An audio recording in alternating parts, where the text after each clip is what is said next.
Consumer Reports has now put 174 different SUVs through the same test track, the same instruments, and the same owner surveys. Out of all 174, exactly 10 earned a spot on their list of the best SUVs you can buy right now. And here's the part nobody in the car business wants to say out loud. The SUVs sitting in most American driveways didn't make it. There is not a single Ford, Chevy, GMC, or Jeep anywhere on this list. Not one badge from Detroit, top to bottom. Here's the other surprise, and this one is going to feel good for a lot of you. After years of the industry telling you the future is electric, not one pure electric vehicle earned a spot either. If you've been saying you're not ready to bet your driveway on a battery, the testing just backed you up. But before you get too comfortable, 7 of these 10 are hybrids, and that combination is telling us something important about where the smart money actually went. I went through every scorecard on this list so you don't have to, and I'm counting all 10 down from 10th place to the winner. And stick around for number 1, because it's the kind of ending you don't see in this industry.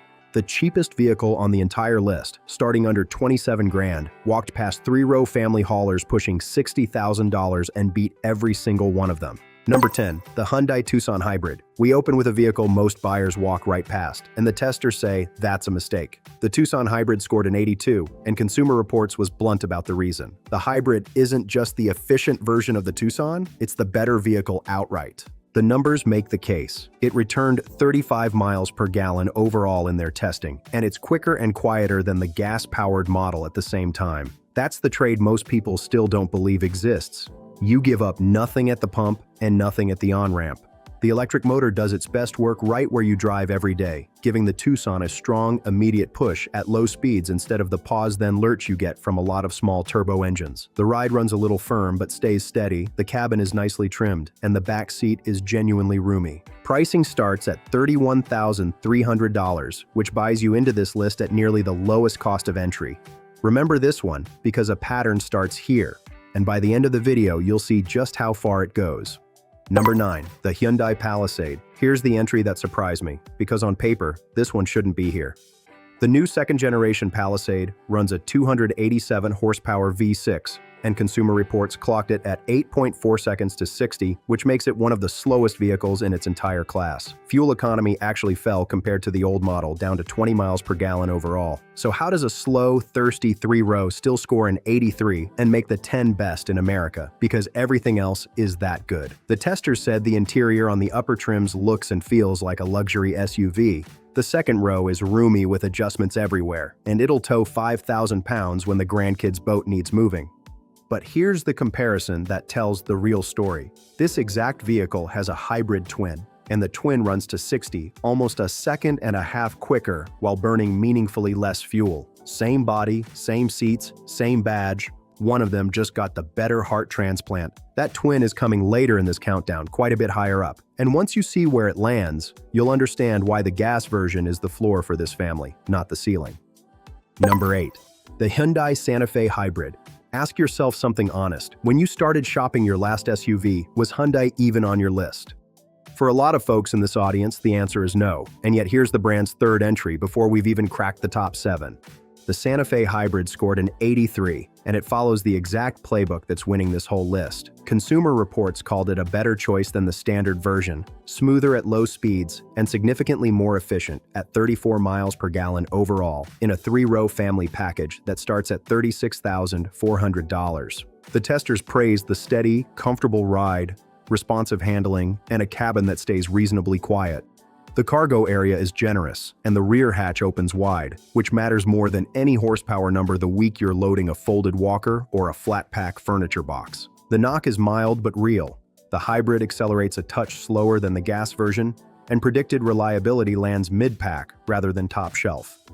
The testers still put it here, on the strength of everything else. Number 7, the Subaru Forester. The regular gas Forester scored an 85, and it earns its living the old-fashioned way. Excellent outward visibility, a roomy interior, a comfortable ride, and a quieter engine than before. Nothing flashy, everything functional, starting at $29,995. A mail carrier I got to talking with down in Amarillo bought one of these earlier this year, and his math is worth hearing. The hybrid version costs $4,735 more at the top of the range, and with his short retirement miles, he figured the fuel savings would take most of a decade to pay that gap back. For a low-mileage driver, the plain gas Forester is the honest buy. but he almost made one expensive mistake, and it's the same one I warned you about in my last video. On the base, Forester, blind spot warning and rear cross traffic warning aren't available at all, and on the second trim, they're only an option box. He caught it on the trim sheet, paid for the option, and drove off with the two systems that check what aging mirrors miss. The testers dinged the Forester for feeling underpowered at times, and the bottom seat cushion runs short for longer-legged drivers. Small stuff, honestly, against an 85 score. And here's what should tell you everything about where this list is headed. The very next vehicle is this same Forester wearing different hardware under the hood, and it scored 2 points higher.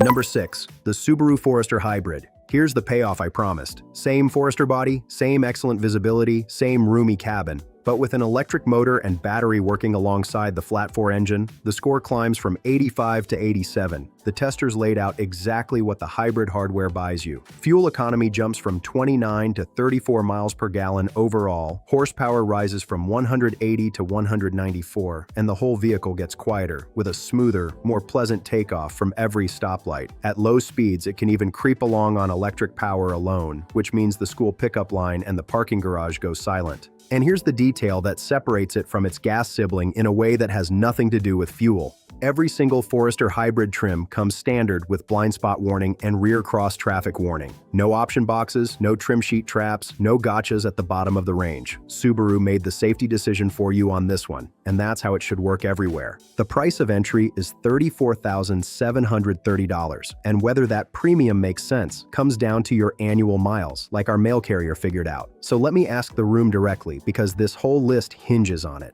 Would you put a hybrid in your driveway, yes or no? Drop your answer in the comments, because I read everyone, and the folks on the fence deserve to hear from people who've actually lived with them. Number 5. The Toyota Grand Highlander Hybrid. Now the list gets serious about family duty. The Grand Highlander Hybrid scored an 88, and it pulls off the trick every full-sized family in America has been waiting for. It seats 7 or 8 people, and it still returned 35 miles per gallon overall in testing with the smaller hybrid engine. Sit with that number for a moment.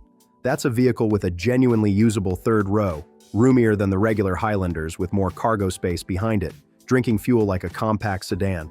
10 years ago, a machine like that did not exist at any price.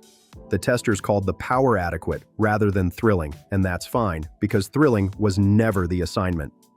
The ride is comfortable, the handling is composed, and the cabin carries Toyota's latest infotainment on a 12.3-inch screen without burying the basics. Pricing runs from $42,260 up past $60,000 if you chase the top trim, so this is real money.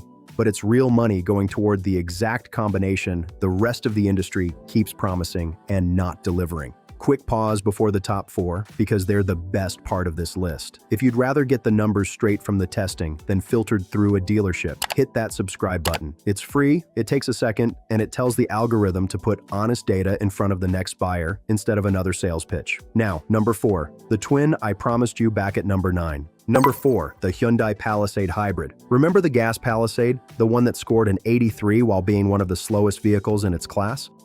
Here's what happens when Hyundai gives that same body the right powertrain.